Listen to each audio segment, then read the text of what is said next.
Hello everybody, Eddie likes witches here. Seriously, what is it with witches and anime, and them generally going together pretty well? Unless you're Monica Magica, I guess. But that aside, today we are talking about Champignon Witch, one of the many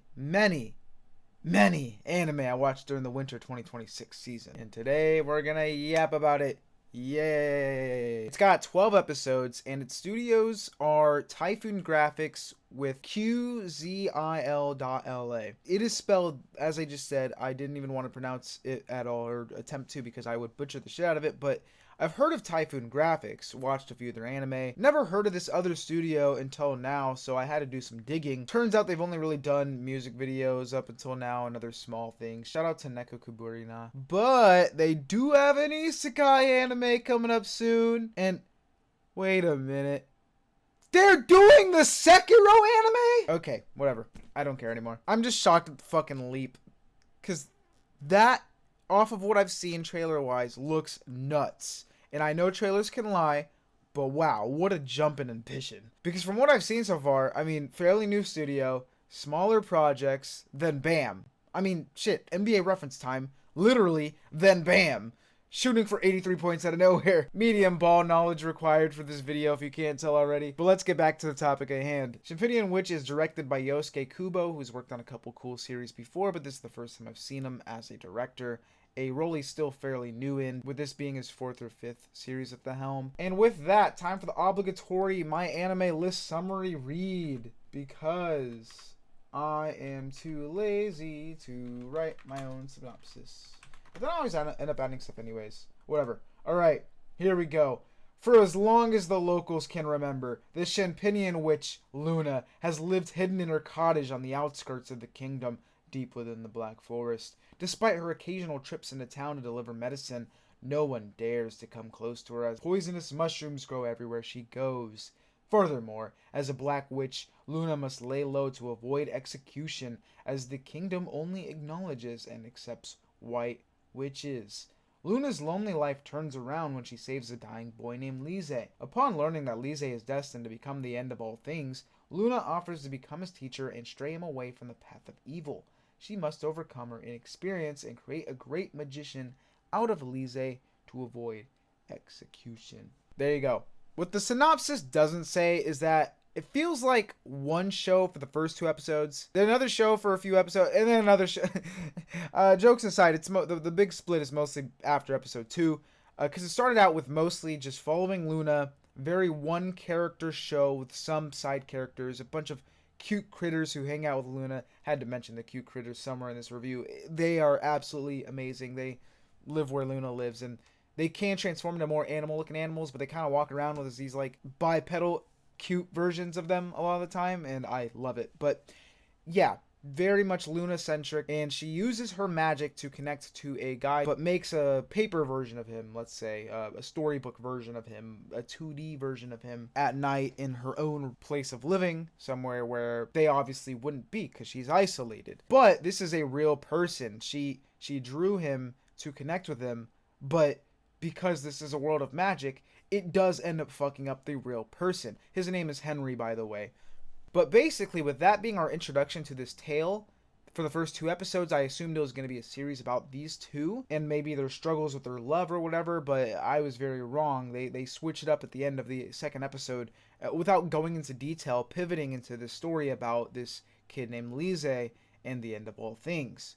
It just hits you like cold water, like Lise was hit with cold water.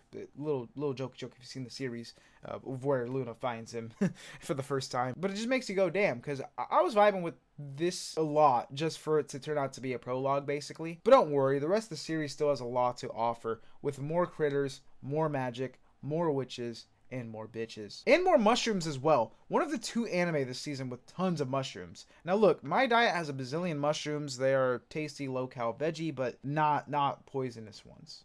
But I digress. The series as a whole, now that I've gotten a feel for it, has, I would say, has so much potential for world building and roster building. We already have a good introduction to these things. The political setup kind of through the witches and all this stuff, the magic types, even things down to how the public responds to these characters and more. There is a lot you can do with this. So while at first I was more into this as an intimate character relationship story, I do hope we get more of the outside factors factored in. But at its core, I do think this should be more emotion and character driven than lore driven. So the approach as of now is mostly fine, where they mostly focus on a character or two at a time, while sprinkling in conversations with other characters, of course. And then every now and then you'll have a scene with maybe more than 3 or 4 characters, and that's mostly when they're in public. But for the most part, it is one of those series where you're not going to have too many characters in the same room at once. The only thing I'll say, not even as a critique, just as a noticing, is that for me at least, I hope the series focus shifts back to Luna a bit more in the future. By that I mean where we follow her point of view more rather than Lise's. Because yes, through Lise we get her, because hint hint, if you haven't seen the series, Lise is very infatuated with her, but also looks up to her because she's his mentor and whatnot, and it's a little bit of a complicated doohickey, but it's not the same seeing her through his point of view. You know, he very much puts her on this pedestal. It's kind of not the real Luna. I don't know how to explain it. I also get that Lise's significance is gigantic, ginormous in the series, but it feels like, personally, my interest in the show isn't as high when it's focusing on him as opposed to Luna, the Black Witches, and the White Witches. However, I do understand and appreciate his role in all this, because he does relate to all 3 of those things, and the bigger picture, and potentiality of things that could happen. I mean, he literally could become the end of all things, you know, so I'm not disregarding his role in the series completely. And it's also not like his character is completely uninteresting. It's just about balance. I just like Luna.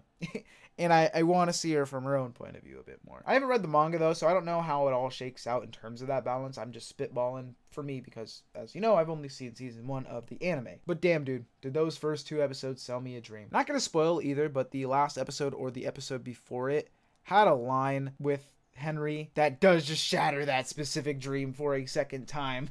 Although by the time you're at that point in the series, the whole Henry thing, it's kind of not, you already knew it wasn't going to go anywhere anyways, so it's just another punch to the gut, low-key. More for Luna's character. That's the most I'll say spoiler-wise. I don't know. I'm trying to... Another thing I will give Champignon Witch is actual flow and plot aside, the inner emotions of the characters who we do see emotions from, and the feelings that are conveyed.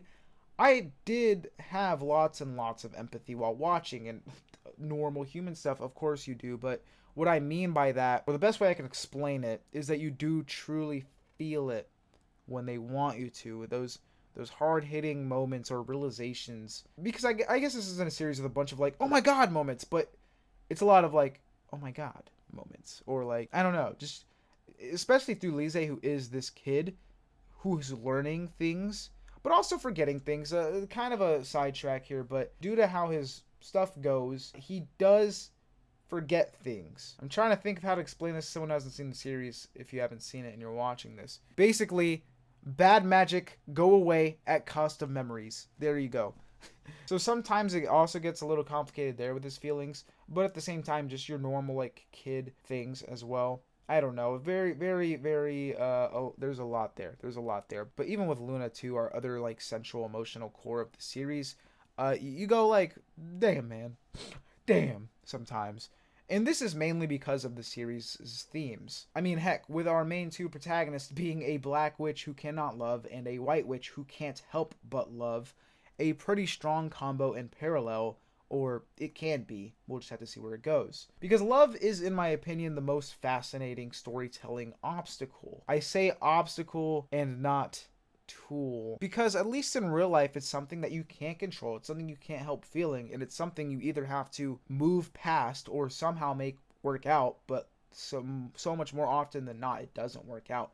So it does almost read like an obstacle to me. But maybe that's because I'm a fat chud who hasn't found my anime queen yet. Personally, it's the concept I've always found myself gravitating towards most in media.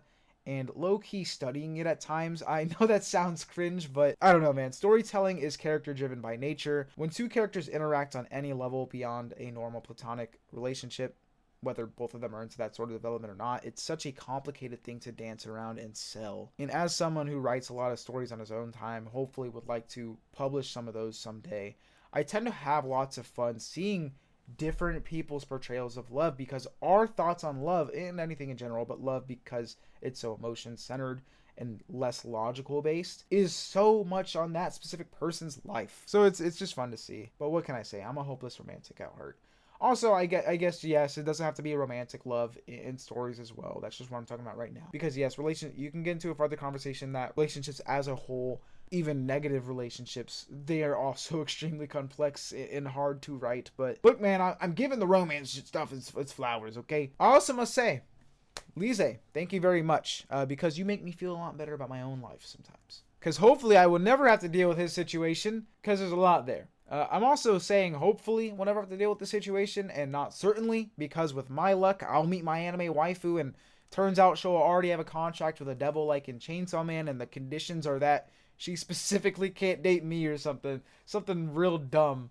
But whatever, let's get to more character yap. I want to move on to give a shout out to the character designs from this series. Once again, leaning into the fairy tale world with magical and whimsy. This is one of the things I think the series does best. So while not each character that shows up in season 1 has a lot of screen time, biggest examples being the Black Witches, every notable character that does show up is instantly memorable and intriguing.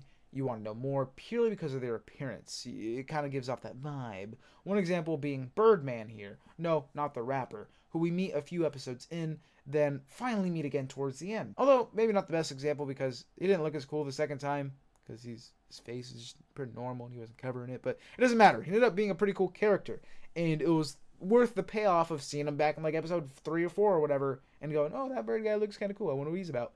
And then we find out, okay, he's actually kind of cool, you know? Yeah, characters look cool. Moving on. You can tell that this series didn't have the highest production value, which, not the biggest deal in the world, but it is noticeable if you look a little bit. Yet, they do make do with what they got. Everything still looks pretty aesthetic. The character designs already slap, as I mentioned, so that set a good foundation, which they nail with the fairy tale storybook atmosphere within its backgrounds, which is plus enough to make me like the look of the show, or the appearance, I should say. But I will say, this is another one of those things that makes me go, I'm just more excited for the manga, because this type of art looks so much better still than moving the majority of the time for quality's sake, and just looking at the manga images online, I can say without a doubt that it's gonna slap. I can't wait to see the art. And speaking of art, another type of art is music, which there are a few people that worked on the music of this series, but one name I wanted to point out, Takashi Hama. And if you don't know who Takashi Hama is, I'll say 2 words. Devil May Cry. That is 3 words. Devil May Cry. I just woke up. But yes, we had a very talented man at the helm of this, and this series does handle its music extremely well. One of the first things that stuck with me were its opening and ending. The opening is titled Mahotsukai no Niki, which translates to A Witch's Diary. It is by Rosu, and that title alone, if you've seen the series, it does match. And the ending track is titled Kimi wa, or in English, You Are, by Miss Uja. If I'm pronouncing that wrong, just let me know, because that is how we learn, instead of making fun of people for ignorance. But they are both extremely enchanting vocal marvels that stick with you long after that initial listen. And I won't spoil, but the relation that these two things end up having to each other is pretty cool, as revealed at the end of the season. The final episode it shows off the magic, for lack of a better term. As for the actual in-show OST, I'm looking at it now. There's about 52 tracks with lots of very cool names. But the whole thing does come together to really sell you on the world. I think it actually does. I haven't given it enough heavy lifting in terms of the atmosphere. I've talked for this whole time that they sell the atmosphere. But the music actually might do the most heavy lifting here. It really sucks you in, I feel like. And when things are a little slow, the music still has its nice strut to it. And yeah, W music. Now we're at that point of the review where I don't have too much to add besides my final verdict, which is, it's decent. I enjoyed my time. I can tell there's flaws that aren't the story's fault on the anime side, but can't be ignored. But also on the story presentation and flow side, sometimes a bit slow. Once again, could just be an anime thing though. Maybe it's not like that in the manga. And that's okay anyways. They tried their best with what they had, and enough landed to satisfy me for now for the series. It's hard to rate my feelings on the series at the point that it ended for season 1 compared to other anime. I just feel not as confident with my beliefs on it because of the directions it can go. I feel like it has a really high ceiling, and that's making me want to root for it. I just need more. I need more to sink my teeth into. Other series, I feel like it's you you latch onto them pretty fast. With this one, I just really am not sure yet. I do have a positive, favorable impression of it so far, though, or at least what I want it to be. So the manga will definitely be the move once I feel I need more Champignon Witch, and even if this gets to season 2, I probably won't watch it just because I want to read the manga now. In my mind, it seems like a better read than a watch, but for those people who are anime only, like my siblings, they make me want to cry. They refuse to read. Read, brother, read! But you know, you can't force people to read. Shit, it's hard to even get people to watch a show you want to make them watch, which I understand, because I'd be doing that to my friends too. They'd be asking me to watch something in like 5 years. I'd be like, yo, bro, I finally watched that show. They won't even be a fan of it no more. But yeah, if you're an anime only person and you like the show, then for your guys' sake, I'm praying for a second season. Also, for the sake of just the manga's popularity and the series as a whole getting more exposure, you always want a second season. And for the first season to do well, of course. But that's really it. Short little ting on the timeline for today, but I hope you enjoyed. Before we leave here, like and subscribe, and let me know your thoughts on Champignon Witch. Did you love it? Did you hate it? Do you want one of these critters as a marketable plush? Who doesn't? See you later. Bye-bye.